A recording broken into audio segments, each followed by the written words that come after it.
Y'all shouldn't have burned. Oh my goodness. Where does a sister start? You know, amen, baby, right here. You know, we were just in Asheville, they did that. We are really happy to be here with you in Charlotte. I want to thank you all for everything that you are doing to move this country forward.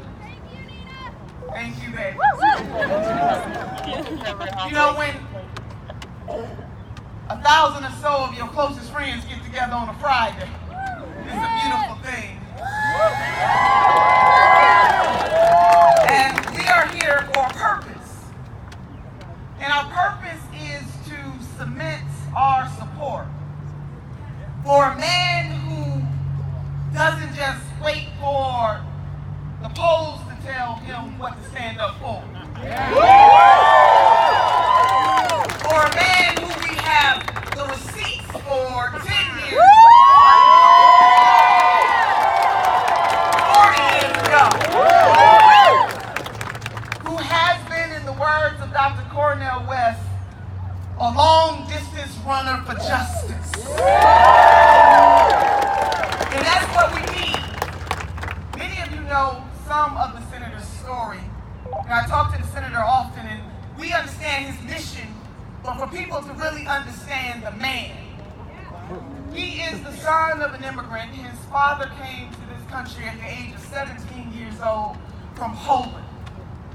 And he came here to escape the Holocaust. There are many people on the senator's father's side of his family that he never got a chance to meet. So if you want to understand the man and what drives him and what motivates him to stand up in the face of Wall Street and wealth hypocrisy by people who would dare put their feet on the necks and the backs of the working poor and barely middle class in this country, if you want to know what motivates him, to have a keen understanding, a lived experience that our sisters and brothers who come to this country seeking refuge reminds him of why his father came here to seek refuge at the age of 17 years old. He understands what hate and bigotry can do to destroy. And so even when he was the age of some of the millennials who are here today, leading CORE as the president of CORE at his university in Chicago, standing up against segregation and racial bigotry. His lived experience drives him and motivates him as his mother died at the young age of 46 years old. Him and his brother lived in rent-controlled housing in Brooklyn. And one of his mother's wishes, her dreams, her desire, was to see their family own their own home, but she did not live to see that day. It is through his lived experience that he understands that the working poor and barely middle class in this country are not asking for more than what they deserve, that you deserve to get up every day and be able to live a good life.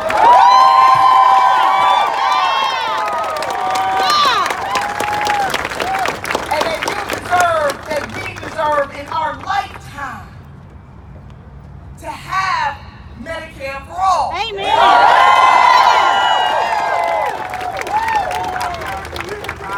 To not continue to have politicians who kowtow and bend to the will of their donors.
Jordan, and she said these words. She said, what the people want is simple. They want an America as good as its promise. Not asking for a whole lot. You want to be able to have health care when you need it. You want to be able to purchase your prescriptions and not have to worry about spending thousands of dollars a month to have life-saving medicine. You want to make sure that if you are women, that we get our whole damn dollar. That's not asking for too much.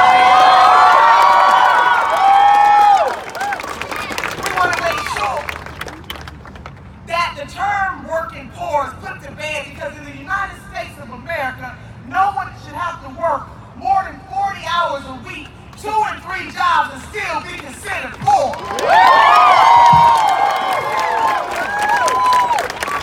We're not asking for too much.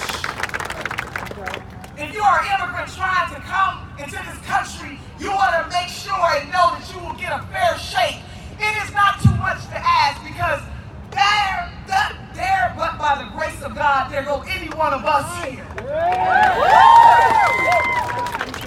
We want to know that if you go to school, either to technical training or to a college or a university, that when you are done, you are not saddled with debt. It's not too much to ask.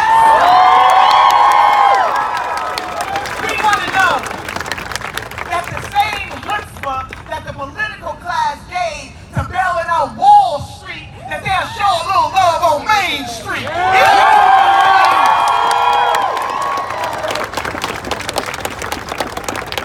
It's not too much to ask for a criminal justice system to not see black people as somehow more criminal than anybody else. It's not too much to ask.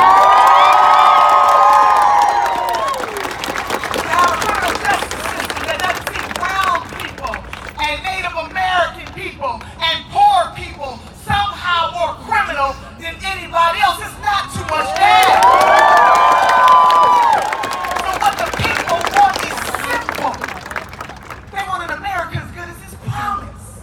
And that is what the candidacy of Senator Bernie Sanders personifies. Somebody that stands on the picket line with workers. Hello, Verizon.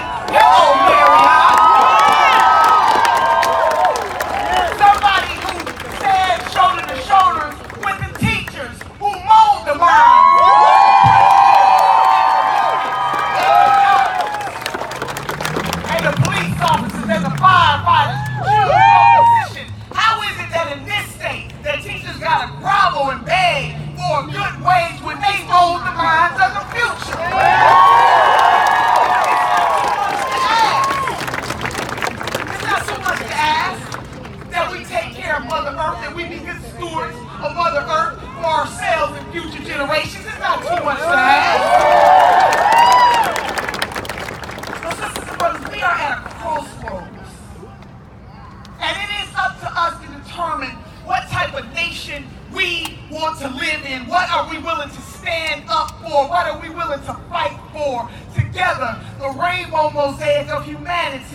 If you have not signed up to be one in a million, I need you to go to BernieSanders.com and sign up for the Burn app. The Burn app is a transformational app that will allow us to organize all over this country one of the largest grassroots movement that this country has ever seen to elect Senator Bernie Sanders of the United States of America. And there will be forces here forces that will try to stop us, that will try to deny us the opportunity to live a good life. They will try, but baby, they will not succeed, because there is no force on this earth more powerful than a conscious-minded people on the move. And we are on the move.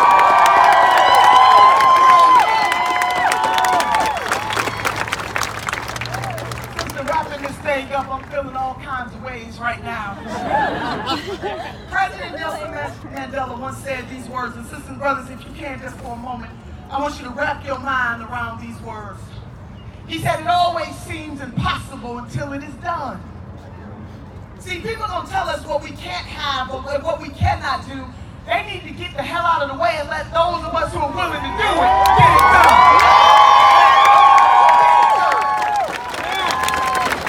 We got a history that speaks to all kinds of things that the neoliberals and the status quo said could not be done, but people got it done. We are those people, all of us together. So, can you do something for me? I need you to raise one hand for yourself and another hand for somebody else. And with these hands, we will have Medicare for all. With these hands, we will have college for all. With these hands, we will tear down the walls of injustice in a criminal justice system that is unjust from time to time. With these hands, we will take care of Mother Earth for ourselves and generations. With these hands, we will stand up and speak truth, the whole truth, and nothing but the truth. So help us, God, about the need for the rainbow mosaic of humanity in this country and throughout the world to come together and to say that people from all walks of life deserve to live a good life. With these hands, we will do that. With these hands, we will have comprehensive immigration reform. With these hands, sisters and brothers, we're going to kick folks out of office who ain't willing to do the people thing. With these hands, we will have transcendence and elect to these United States of America the bold, the visionary, the man who stands up when it's not convenient to tell the truth, the whole truth, and nothing but the truth. He hails from Vermont, by way of Brooklyn, New York. With these hands, we will elect Senator Bernie Sanders.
This evening. Thank you, Bernie. Thank you, Bernie.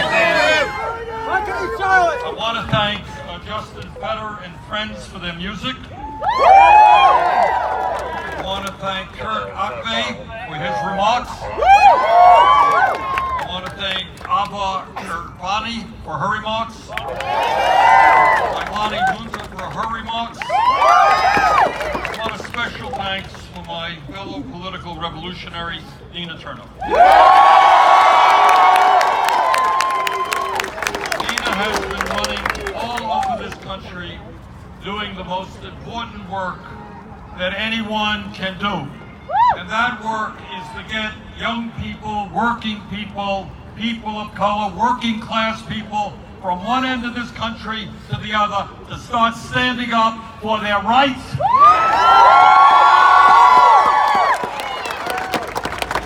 And I thank Nina for this. So I'm here tonight in Charlotte to tell you that with your help, we're going to win the Democratic primary.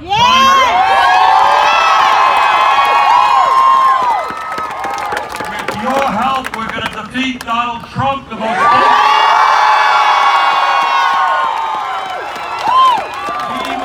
dangerous president in the modern history of this country. And with your help, we are going to transform this country and finally create an economy and a government that works for all of the people, not just the 1%.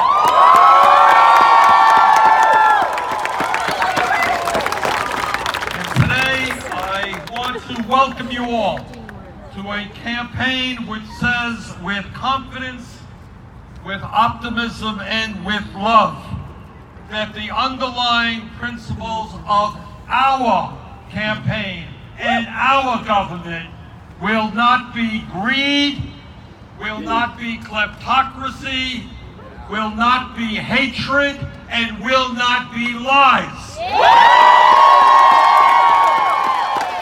The underlying principles of our government will not be racism, will not be sexism, will not be homophobia,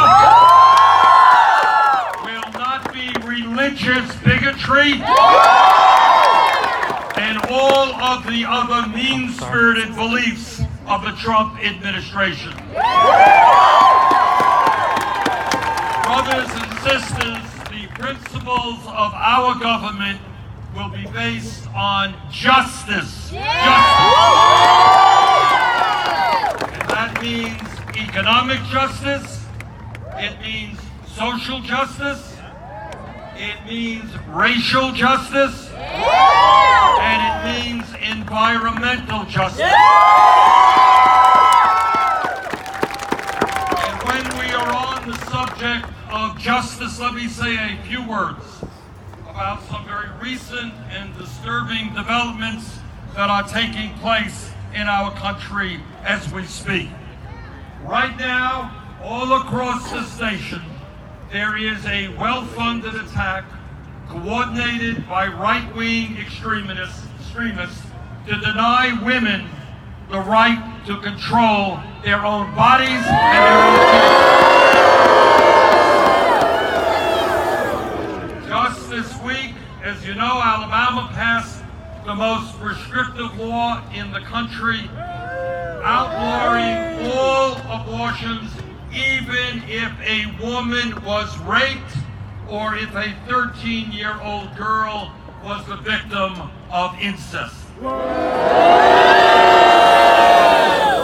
Alabama legislature and governor actually believe that it is appropriate to force a woman to have the baby of her rapist. How grotesque is that? That law even criminalizes abortion, punishing both women and their doctors who could face years in prison if found guilty. And last week, the governor of Georgia signed a law that would outlaw abortion before many women even know they are pregnant. The goals of these laws are clear, and they are nothing less than overturning Roe v. Wade, the Supreme Court decision guaranteeing a woman's right to control her own body. no mistake about it. These laws are dangerous, they are regressive, and they are blatantly unconstitutional. We must and we will fight them in every way possible, because if they were to be implemented, the consequences will be absolutely disastrous and threaten the very lives of women. It is not an exaggeration to say that banning legal, medically assisted abortion and forcing women back into the arms of quacks will quite literally kill women. That is what happened before Roe v. Wade, and that's what will happen again. And so today, we say to the governments of Alabama, Georgia, and all of those states trying to take away a woman's constitutional right, we tell them today, sorry, we are not going to go backwards, we are going forward.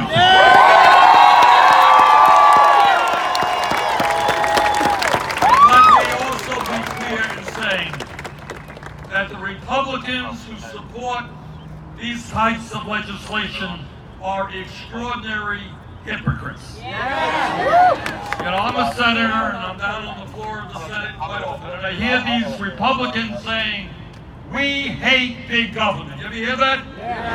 We want small government. We want to get the government off the backs of the American people. We want people to do anything they want without government intrusion, except for the right of a woman to control her own body. A woman's right to control her own body is a constitutional right, and we will not stop fighting until that right is secured once and for all. And let me say to the men who are here this evening, this is not just a woman's issue. This is an issue for all of us, and now is the time for men to stand with the women.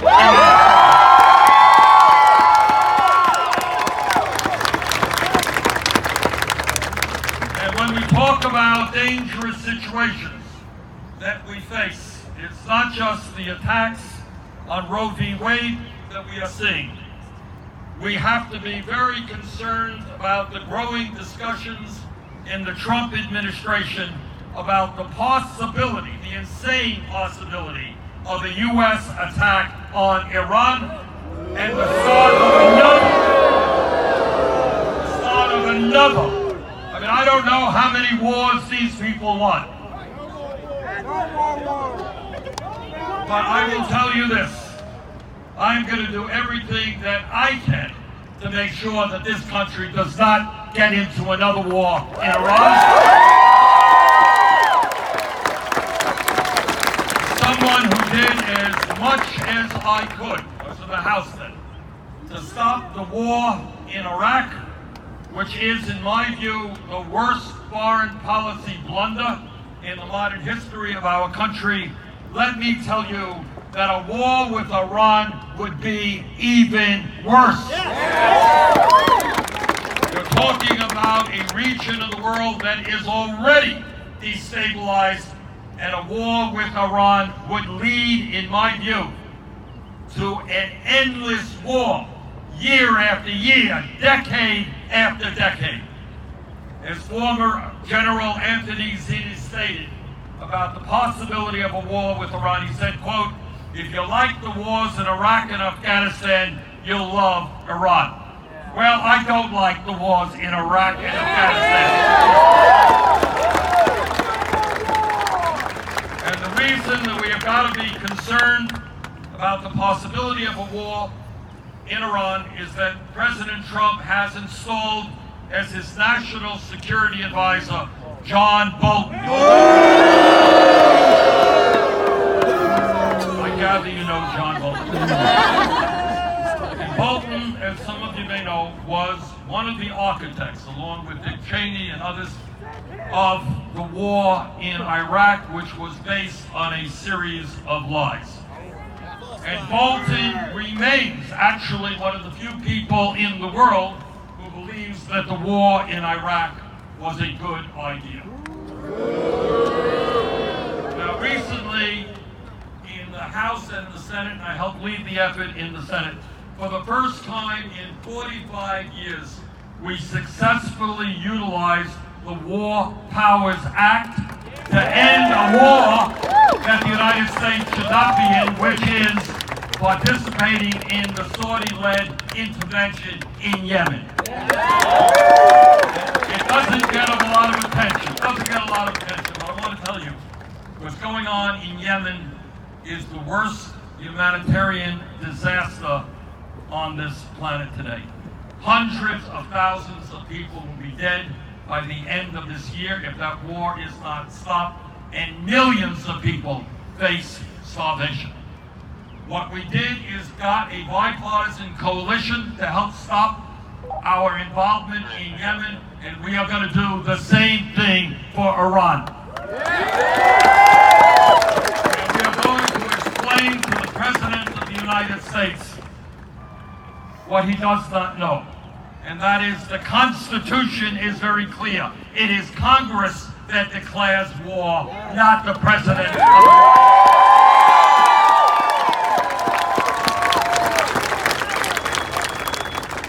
Brothers and sisters, the strategy of Donald Trump for the next election is pretty clear. He thinks that he can win by dividing our people up based on the color of their skin, based on where they came from, based on their religion, based on their sexual orientation. He thinks that dividing us up is his path to victory. Well, I got some bad news for him. That is his path toward defeat.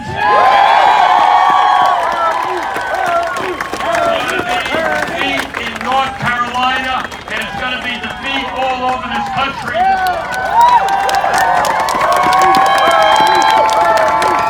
Because what we are going to do is exactly the opposite of what Trump is doing. We're going to bring our people together.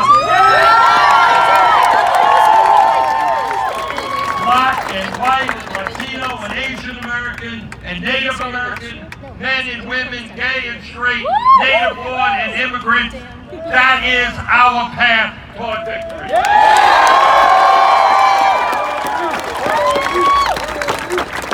There's an old expression, and that is, when we stand united, we are not going to be defeated, and that is what this campaign is about.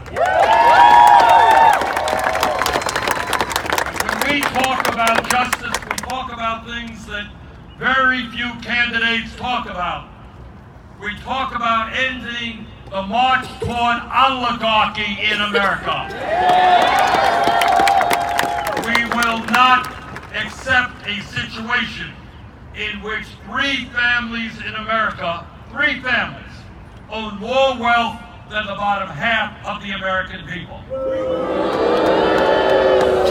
Where the top 1% owns more wealth than the bottom 92%.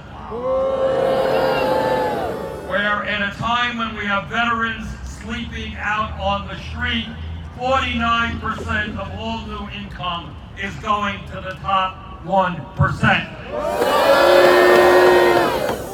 Brothers and sisters, what our campaign is about and what our government is about is telling CEOs that we're going to end their greed. It's not acceptable that CEOs of major corporations make 300 times what their employees make. Not acceptable that profitable corporations throw American workers out on the street as they move to cheap labor countries all over the world. Not acceptable that profitable corporations cut back on the wages and the health care of their workers. So today we say that if any of these big, profitable corporations, if they want government contracts, they're going to have to start treating their workers with respect and with dignity. And when we talk about justice, it is not only the enormous disparities of wealth and income that exist in this country in general, it is the enormous racial disparities that exist as well. And what this campaign will be about, and our government will be about, is once and for all ending institutional racism.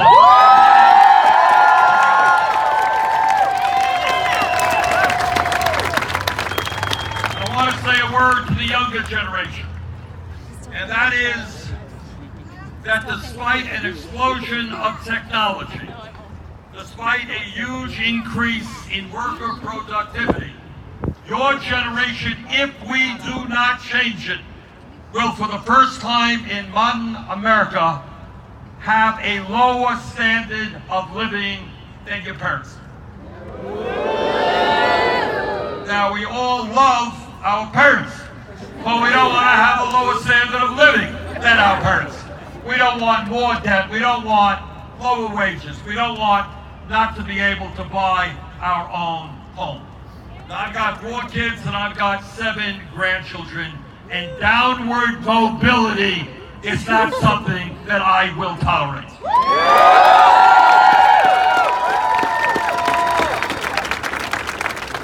And when we talk about justice, it's not just economic justice, it is not just racial justice, it is political justice. And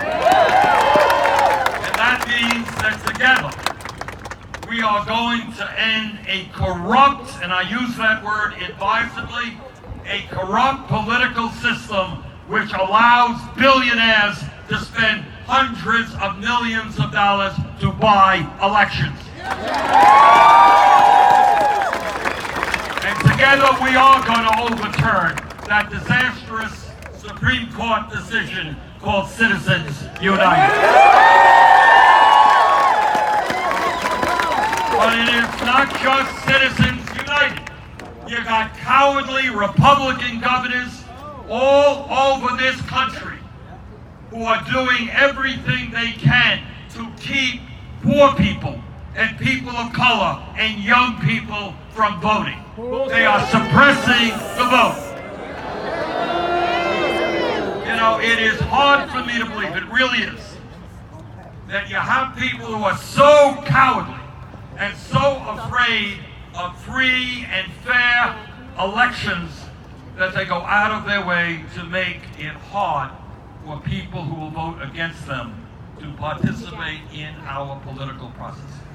And I say, as somebody who's run for office many times in Vermont, I say to those Republican governors, if you don't have the guts to participate in free and fair elections, get out of politics and get another job.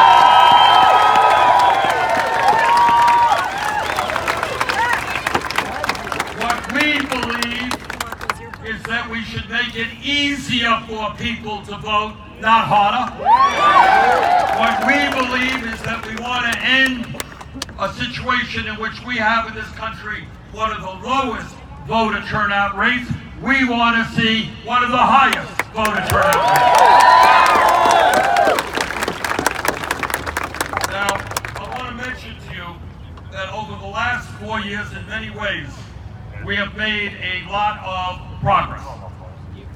When I first came to North Carolina 4 years ago, and we expressed and talked about our agenda, a lot of people in the media and a lot of the political establishment were saying, Bernie is a nice idea, like that guy, but his ideas are crazy. They're too radical, too extreme. Remember that? Yes. 4 years ago, we talked about raising the minimum wage to a living wage, $15 an hour.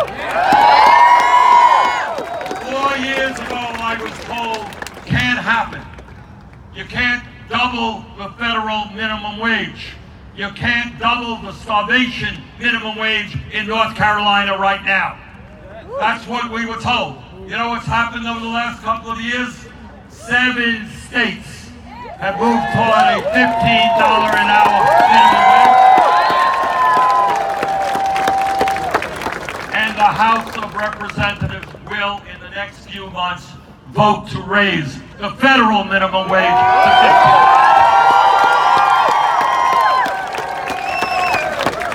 $15. 4 years ago, we came forward with what was then thought to be a radical extremist idea. You want to hear it? Yeah. I don't want to shock you, all right? I don't want you to collapse.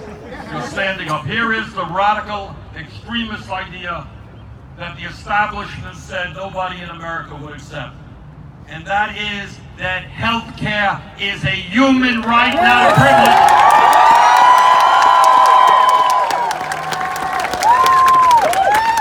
And that we must join every other major country on earth and guarantee health care to every man, woman, and child. And we do it through a Medicare for all single-payer program.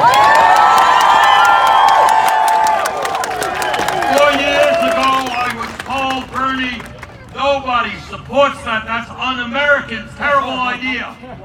Last poll that I saw that came out a couple of days ago, consistent with many other polls, 70% of the American people want a Medicare for all.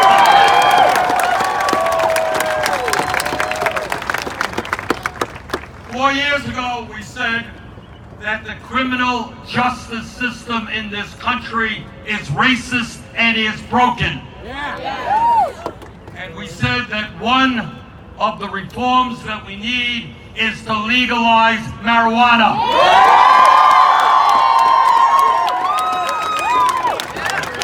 Oh, Bernie, my God, that is, nobody will support that, Bernie. Oh, my God, we can't do that. Well, state after state after state is now legalizing marijuana.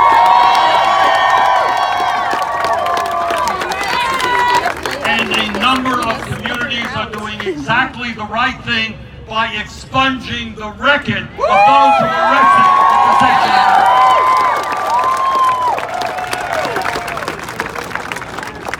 4 years ago, I was on a national TV debate, and the moderator said, Senator Sanders, what do you consider to be the major national security threat facing the country? Donald Trump. And he expected me to say, well, it's ISIS or Al-Qaeda, who are very serious threats. The answer I gave was that the most dangerous threat, national security threat we face is climate change.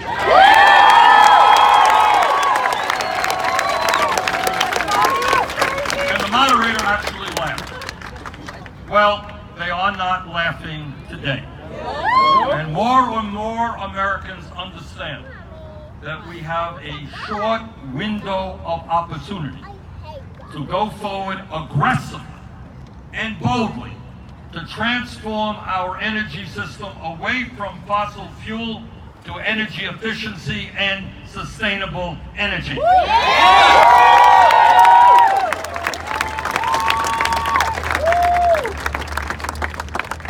And by the way, many of those ideas that we talked about 4 years ago, which were then considered radical and extreme, not only are they supported by strong majorities of the American people, but they are supported by many Democratic candidates from school board to President of the United States. So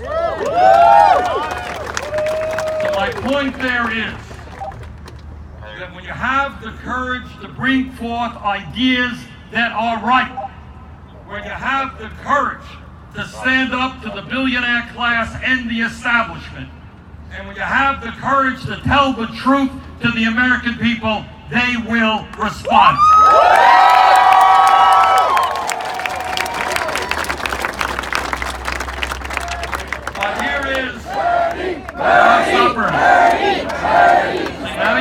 taken me to my very next point. Because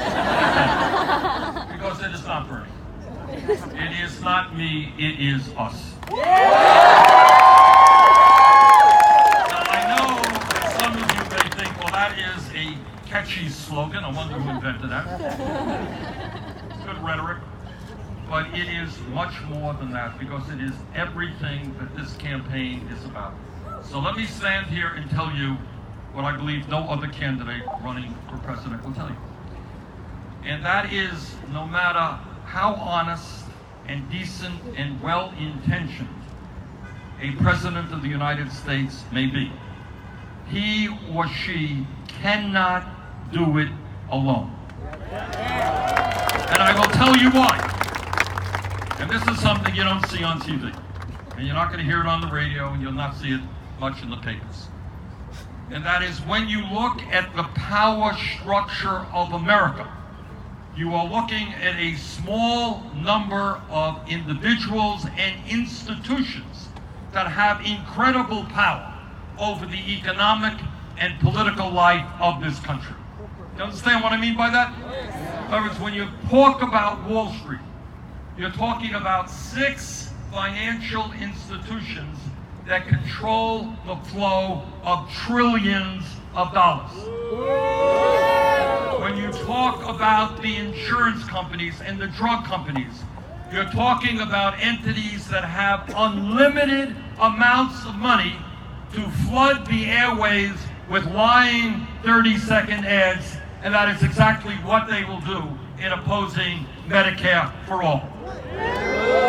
When you talk about the fossil fuel industry, you are talking about an industry that lies and lies and lies and tries to deny the damage that they are doing to our planet.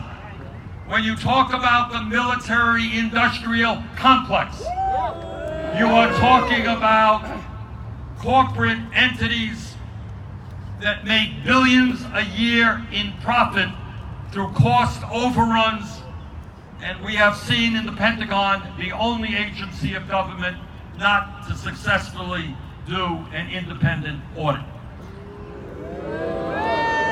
In other words, you have a small number of people who contribute unbelievable amounts of money into right-wing candidates who have incredible power. Now, how do we defeat all of these folks?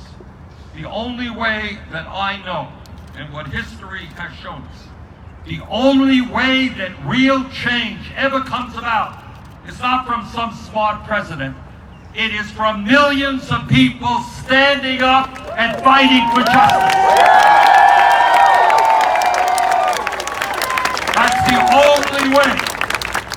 You check out the labor movement, where workers 100, 150 years ago were treated like animals, no rights, no dignity. They stood up and fought back and formed unions. You look at the civil rights movement, it wasn't just Dr. King. It were millions of people who marched with him, who demanded that we end segregation and racism in America.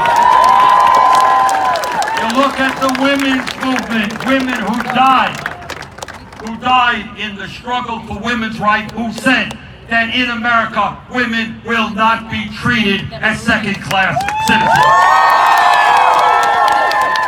You look at the gay rights movement, same story, of people who stood up with incredible courage, facing a humiliation, facing physical attacks, and who said that in America, people should be able to love whoever they want, regardless of gender. Look at the environmental movement of people with enormous courage, standing up and pointing out the incredible dangers that our planet faces, and the fact that so many people all across this country continue to breathe filthy air and drink unclean water. So what is the point? The point is that the only way we are going to make the change that this country requires, the only way that we are going to guarantee health care to all people is as a human right. the only way that we are going to make public colleges and universities tuition free. The only way that we are going to end the outrageous burden of student debt that falls on so many people in this country. People should not have to pay outrageous levels of student debt for decades for the crime of getting a college education. The only way we're going to raise the minimum wage, the only way that we're going to effectively combat climate change, the only way that we are going to finally address the crisis of a broken criminal justice system, the only way we are going to bring about comprehensive immigration reform and a path towards citizenship, the only way is when we make a political revolution. And let me tell you what that means. That means, especially in this unprecedented moment in American history, we need to have unprecedented action on our part. And that means that each and every one of us has got to rethink our role as American citizens. And that means we have got to understand that we have got to be participating in the political process in a way that we have never done before. So if you have a friend out there who says, you know, I hear you went to a Bernie Sanders rally and it's all bullshit. Why are you involved? Why are you involved in politics? Have we heard a little bit of that? All right, you tell them to stop complaining about the $9 an hour wage they're making. Tell them to stop complaining that they can't afford to go to the doctor. Tell them to stop complaining about the dangers of climate change. Tell them to stop complaining that they can't afford to pay off their student debt. So what we have to do is rethink our role as American citizens. Now the good news is that on issue after issue, and it's not just health care for all, it's not just raising the minimum wage, it's not just equal pay for equal work, it's not just combating climate change, it's not just rebuilding our crumbling infrastructure, it's not just criminal justice reform or immigration reform. On issue after issue, the American people support a progressive agenda.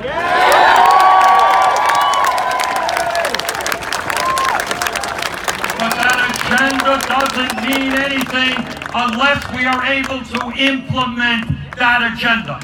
And we don't implement that agenda unless we elect people who are prepared to stand up and take on the billionaire class and the 1%.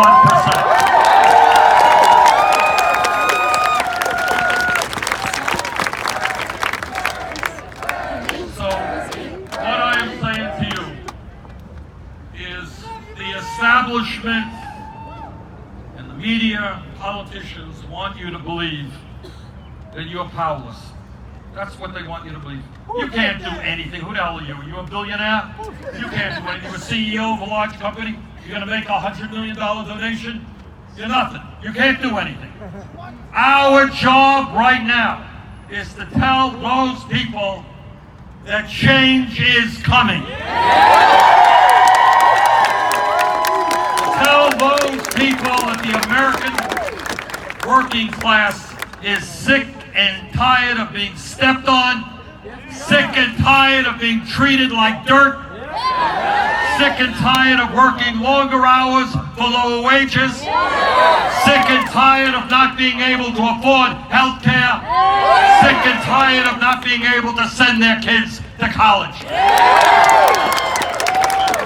Now the 1%, let's be clear, the 1% has enormous power. They have unlimited amounts of money. They have tremendous influence over the media that they own. That's true. But I'm not good in arithmetic, but this I do know, that at the end of the day, the 1% are 1%. And 99% are a hell of a lot more people than 1%.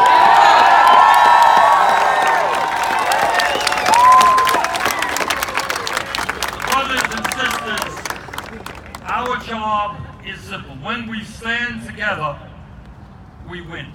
If we are able to stand up to Trump's effort to divide us up and turn against each other, if we can beat that back, we win. If we can get our co-workers, our friends, and our family to stand up and get involved in the political process and support an agenda that works for them and not the 1%, we win. Brothers and sisters, this is a pivotal moment in American history. Either we move further into oligarchy and into authoritarian government under a president who either doesn't know the Constitution or has disdain for the Constitution. Or else we make, and we must do this, a political revolution and create an economy and create a government that works for all people, not just the few.